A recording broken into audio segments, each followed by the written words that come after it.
As already I discussed कि this is the format. This accounting question is totally based on dual aspect.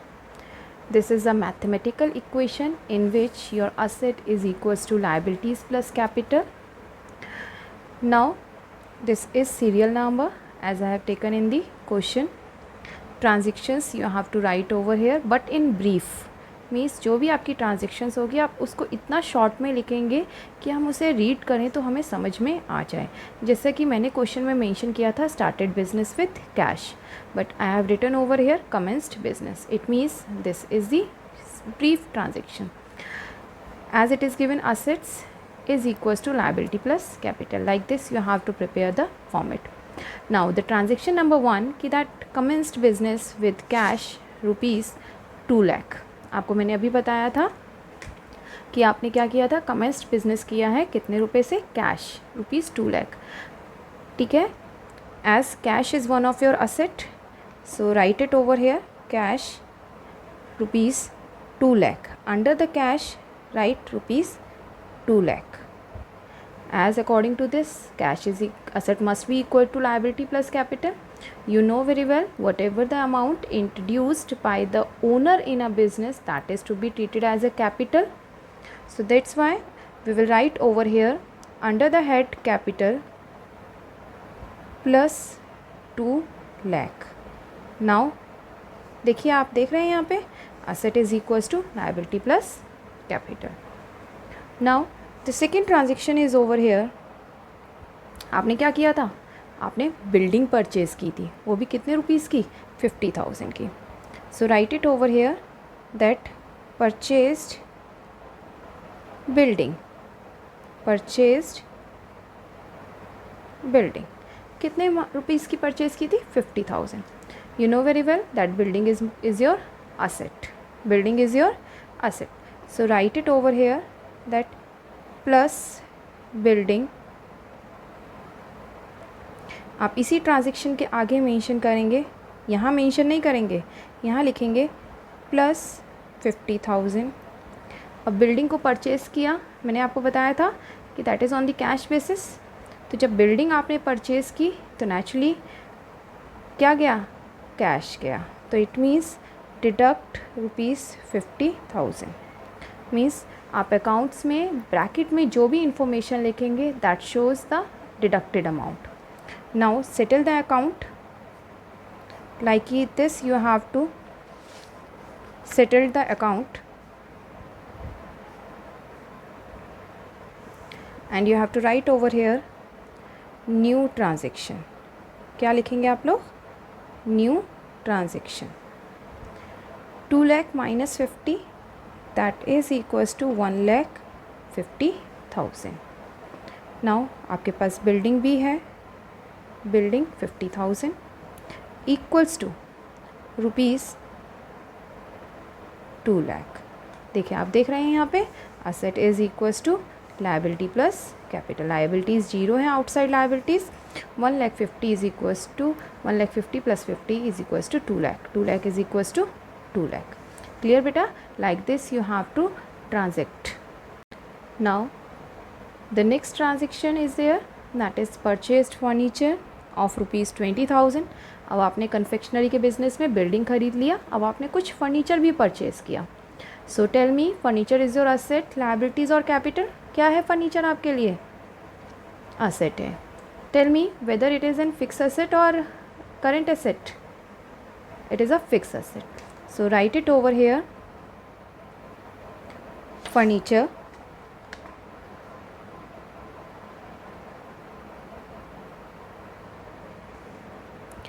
add the value of furniture under the head furniture 20,000.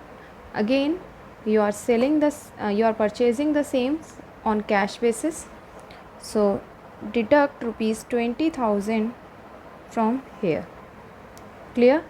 Settle the transaction. आप क्या करेंगे, transaction को settle करेंगे.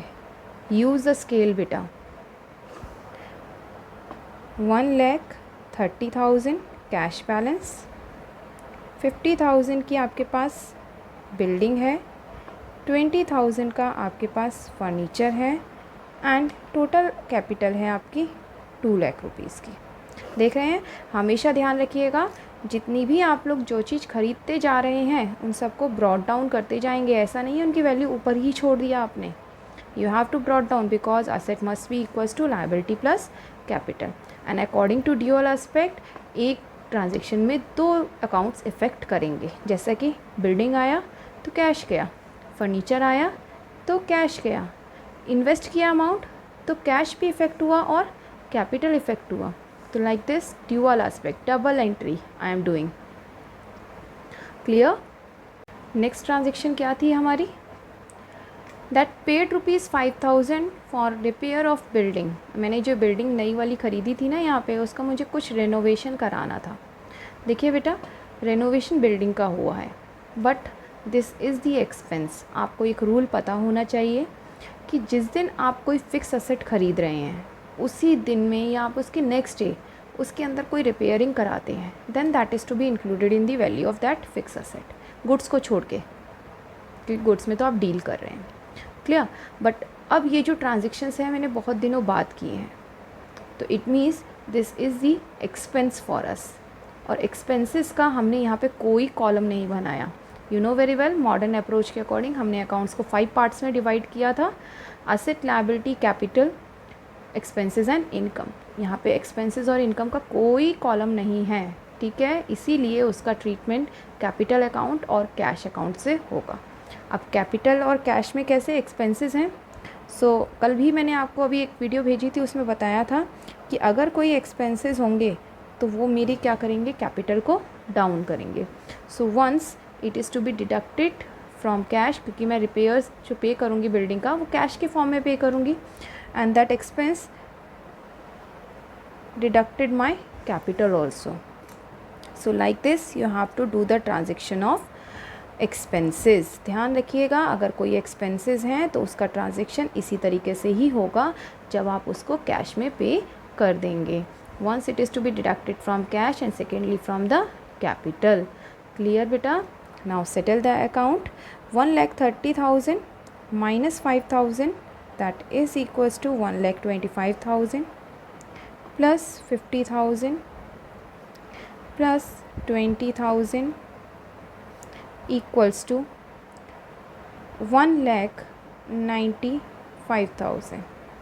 ठीक है बेटा, मैंने 5,000 यहाँ से डिडक्ट कर दिया।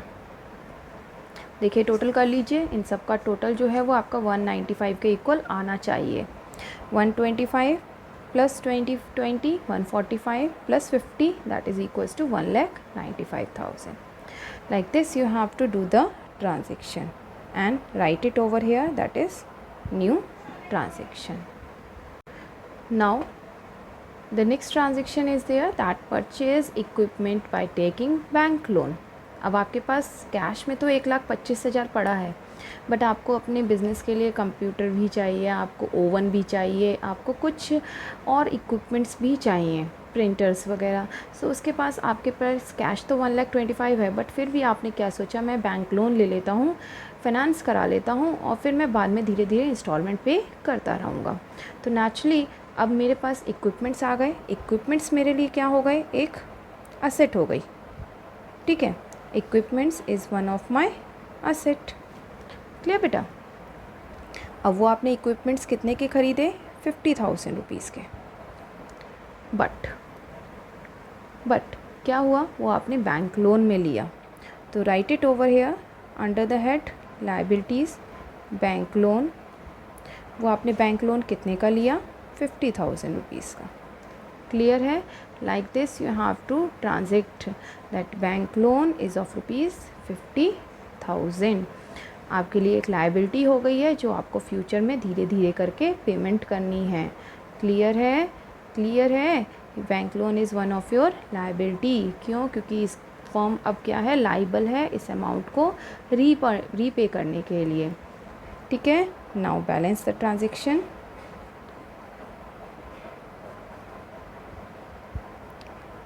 नाउ कैश इज़ ऑफ ₹1,25,000, 50,000 की बिल्डिंग, 20,000 का फर्नीचर, 50,000 के इक्विपमेंट्स, 50,000 का बैंक लोन हो गया फॉर्म के लिए एक लायबिलिटी, और 1,95,000 की कैपिटल है। This is also one of your internal liability. और एक चीज़ और ध्यान रखिएगा बेटा, don't prepare the accounts from your point of view. आप हमेशा बिजनेस के पॉइंट ऑफ व्यू से प्रिपेयर करेंगे, हमेशा ध्यान रखिएगा। Don't prepare the accounts from your point of view, always prepare it from the business point of view, because according to principle of business entity concept, me and my business is totally separate. हम दोनों अलग अलग हैं, इसीलिए मैंने capital को भी एक इंटरनल लायबिलिटी ट्रीट किया है।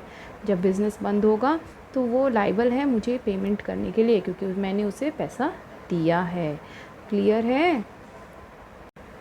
Now the next transaction, that is purchase goods for cash, or in short you can write it as cash purchases, because you know very well, as I already discussed in the chapter basic accounting terms, कि that purchase account is used for the goods, for the goods.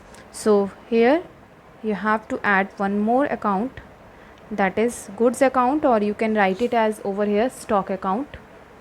Clear? Now you are purchasing the goods of rupees 70,000 for cash. आप क्या कर रहे हैं? Goods purchase कर रहे हैं, वो भी 70,000 के, वो भी कैश में। तो write over here, that is under the head goods add rupees 70,000।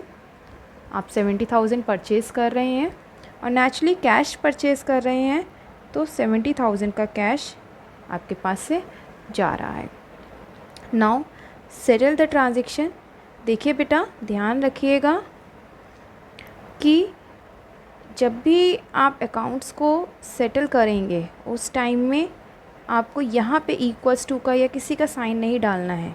जब आप अकाउंट्स सेटल करेंगे उस टाइम में आपको यहाँ पे फाइंड आउट करना है कि आपकी असेट्स जो हैं वो लायबिलिटीज़ के इक्वल है या फिर नहीं है। तो आप यहाँ से 1,25,000 में से आप लोग माइनस करिए 125, that is equals to 65,000, 50,000। Now 125 minus 70, that is equals to 55,000. Then brought forward the building account, that is equals to 50,000 plus 20,000 plus 50,000 of equipment and 70,000 of goods you have purchased, that is equals to 50,000 plus 1,95,000। Clear? आप इस तरीके से transaction को settle करेंगे। आप इस line में जब भी आप सेटल करेंगे वहाँ पे आपको फाइंड आउट करना है कि आपका एसेट जो है वो लायबिलिटीज़ प्लस कैपिटल के इक्वल है या फिर नहीं है। Now the next transaction is there credit purchases. Now it is given in the question कि that you are purchasing the goods on credit basis. Credit basis पे आप परचेज़ कर रहे हैं, उधार ख़रीद रहे हैं 50,000 के goods.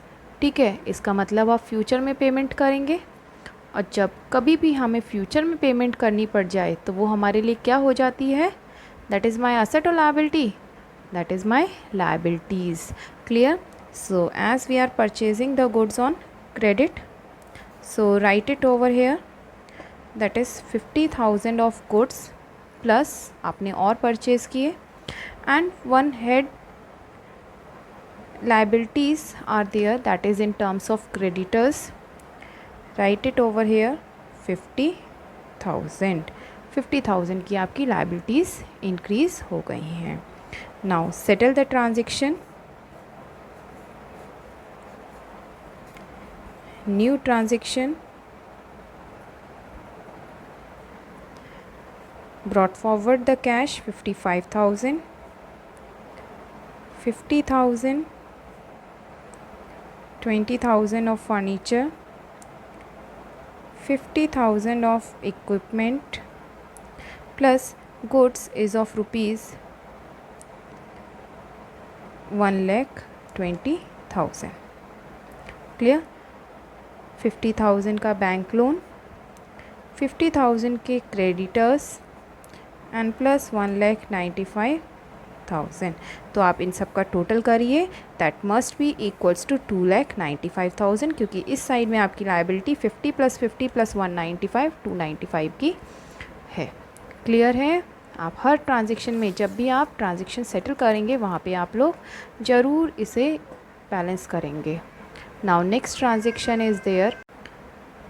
Now the next transaction sold goods for cash, और you can write it as cash sales. आप क्या कर रहे हैं? अब आप गुड्स को सेल कर रहे हैं, that is of ₹10,000।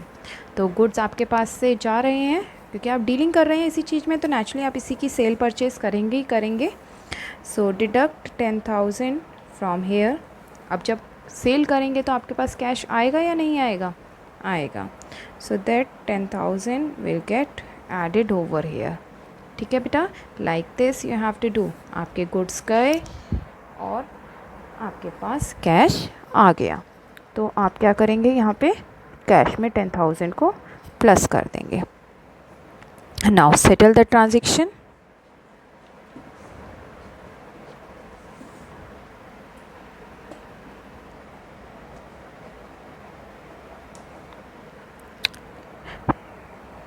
$55 + 10,000, that is 65,000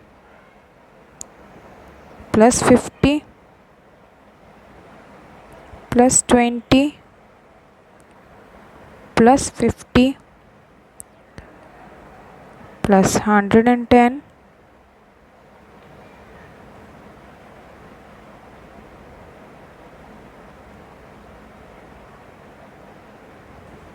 like this you have to do the question। ठीक है बेटा, चलिए now the next transaction। Now it is given in the question the next transaction, that is transaction number 9, कि that purchase goods both on cash and credit basis। It means आपने goods क्या किए हैं? Cash में भी खरीदे हैं और क्रेडिट पे भी परचेज किए हैं। तो now as it is given, so naturally as it is given in the transaction कि that we have purchased the goods of 10,000 for cash and 20,000 on credit, so it means हमने 30,000 के total goods purchase किए हैं। so add those 30,000 in the goods plus 30 under the head goods। ठीक है बेटा, ध्यान रखिएगा ये हेड सीधे सीधे चलने चाहिए, इधर इधर ऐसे ऐसे टेढ़े टेढ़े नहीं हो जाएंगे। 30,000। Now 10,000 on cash basis already हम कर चुके हैं। अगर हम कोई गुड्स कैश में ख़रीदते हैं कुछ भी, तो हम कैश को डिडक्ट करते हैं। सो नेचुरली आप कैश क्या करेंगे? पे करेंगे। अब कहता है 20,000 on the credit, 20,000 credit basis है। इट मीन्स हम क्या करेंगे? आपके क्रेडिटर्स को इंक्रीज़ कर देंगे। क्यों? ऐसा क्यों किया मैंने? क्यों? क्योंकि आपकी लाइबिलिटीज़ बढ़ गई हैं, फ्यूचर में अब आप क्रेडिटर्स को पेमेंट करेंगे। क्लियर है बेटा? That's why 20,000 is to be added under the head creditors. ठीक है, now settle the transaction. It is equals to 55,000 cash plus 50,000 your building, now 20,000 your furniture, equipment is of ₹50,000 plus 1,40,000 value of goods you are having. Still you are having a bank loan of 50,000, 70,000 creditors and 1,95,000 is your capital. Now there is no space over here, so write it over here that carried down. Clear? And on the next page we will write it as brought down. देखते हैं कैसे करना है। Now as I don't have the space over here, so I have written carried down. As it is, I have prepared the format over here, that is cash, building, furniture, equipment and goods as like over here. ठीक है, bank loan, creditor and capital. Only what you have to do when you are brought downing brought forwarding the balances of these item on the next page. Then you have to write only this. आपको सिर्फ ये लिखना है, पूरा question नहीं करना है दोबारा.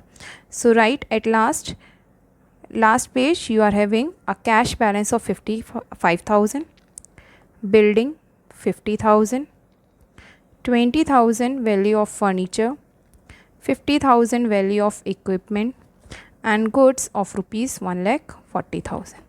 That is equals to 50,000 of loan, 70,000 of creditors, and 1,95,000 of capital.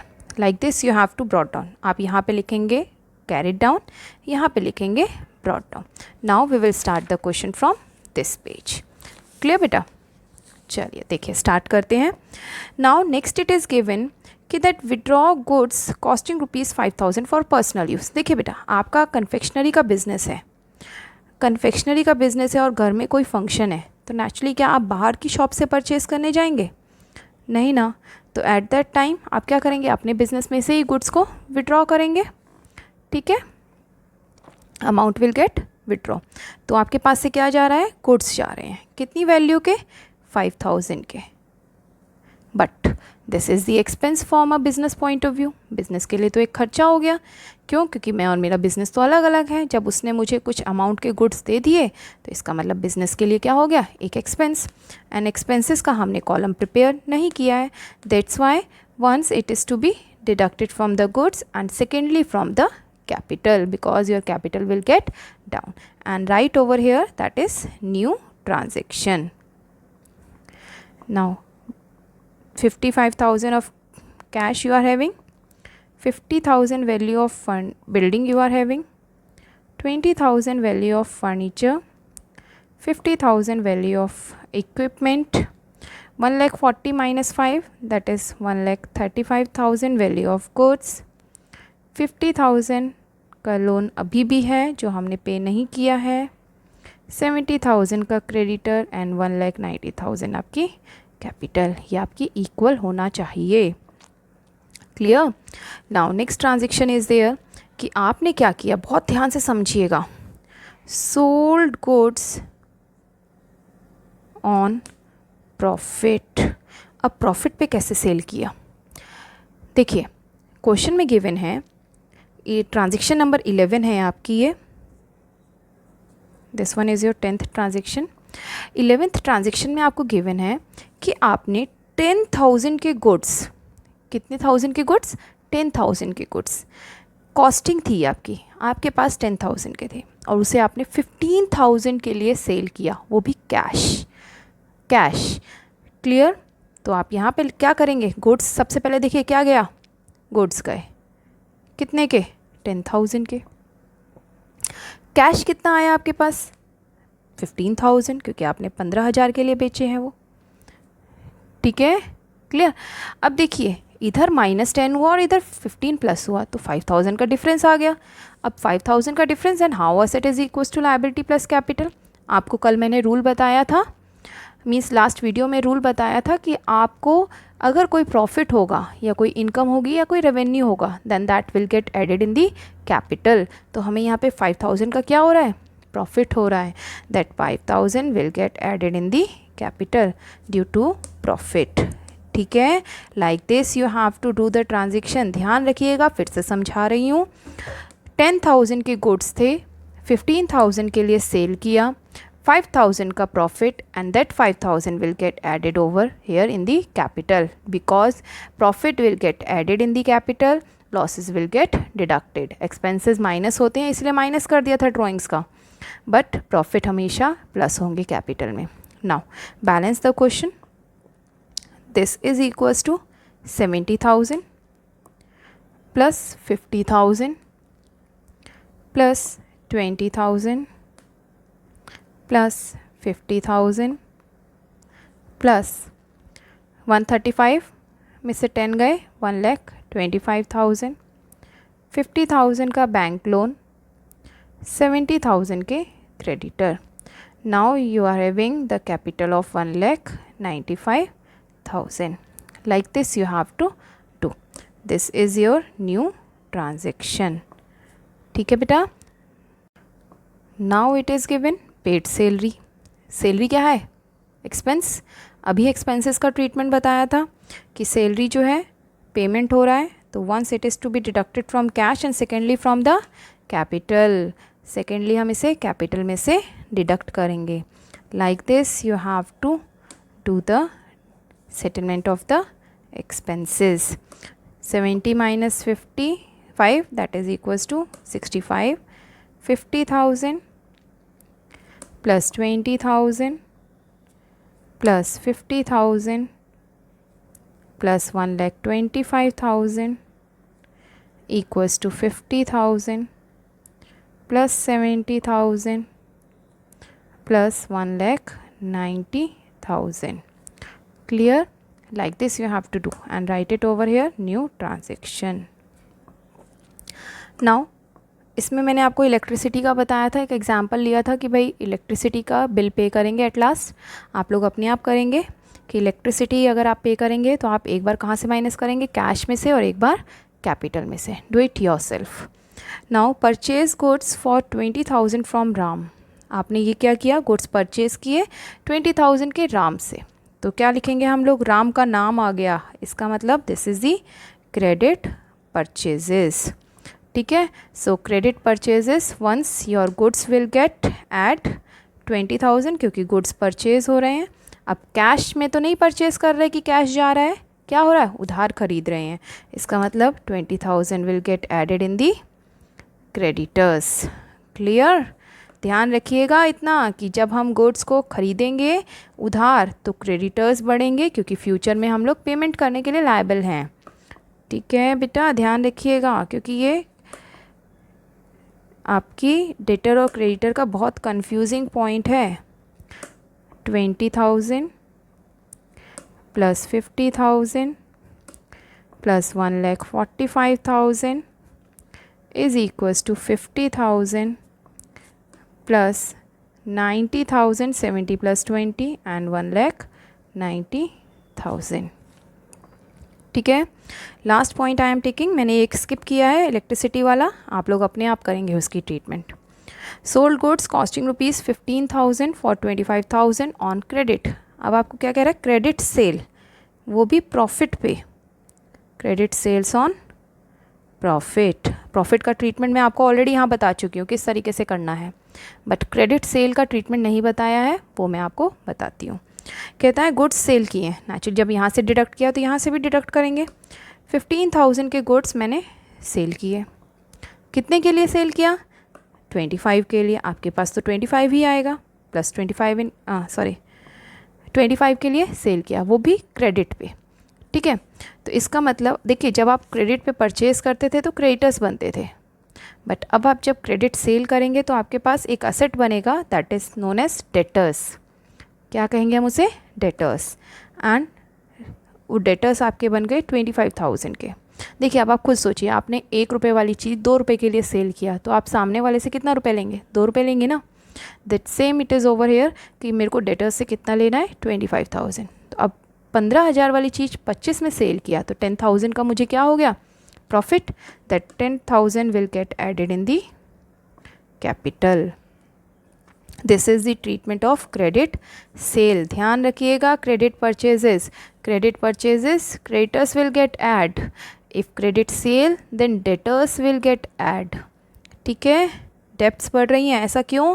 क्योंकि इनसे हमें फ्यूचर में पेमेंट मिलेगी, और जो चीज़ फ्यूचर में कैश में कन्वर्ट हो जाए वो मेरे लिए क्या होते हैं? सब असेट्स होती हैं। Clear? That's why it is to be recorded in this side of the accounting equation in the asset side. Now अब मैं आपको सिखाऊंगी कि आपको क्वेश्चन को क्लोज कैसे करना है in your notebook. As I have written, this is the mathematical equation, liability plus capital. ठीक है, आप यहाँ पे liabilities का अमाउंट लिखेंगे, यहाँ पे कैपिटल का। कैपिटल कितनी है आपकी लास्ट में? 2 लाख रुपीज़। लास्ट अमाउंट लिखना है बेटा। 90 और 50 को प्लस करिए, ये आउटसाइड लाइबिलिटीज़ हैं आपकी। This is equals to 1,40,000। अब आपको असेट्स को काउंट करना है, टोटल करिए असेट्स की। देखिए मैं टोटल कराती हूँ, 50 + 50 1 लाख, ठीक है, 1 लाख + 1 लाख 2 लाख, 2 लाख 230, 230 + 20 250, क्लियर हो गया। 250, 250 + 60,000 कितना हुआ, 310, 3 लाख + 20 कितना हुआ, 330, 330 + 10 340, clear. So total of this asset side is equals to 3,40,000। देखिए फिर से बता रही हूँ कैसे किया ट्रीटमेंट मैंने, 50 + 50 1 लाख, दोनों कर लिए मैंने टोटल। इसमें से 1 लाख रुपीज़ ले लिया, 1 लाख + 1 लाख 2 लाख, 2 लाख का 30 2 लाख 30,000, फिर 20 प्लस कर दिया 250, 250 में मैंने 60 प्लस किया, इसको मैंने डिवाइड कर लिया 60 और 5 में, 60 प्लस किया, ठीक है। तो 250 + 60 310, 310 प्लस इसको 20,000 कितना हुआ, 330। अब ये 5 और 5 340, 340 and this side is equals to 340। So it means our question is correct. Clear?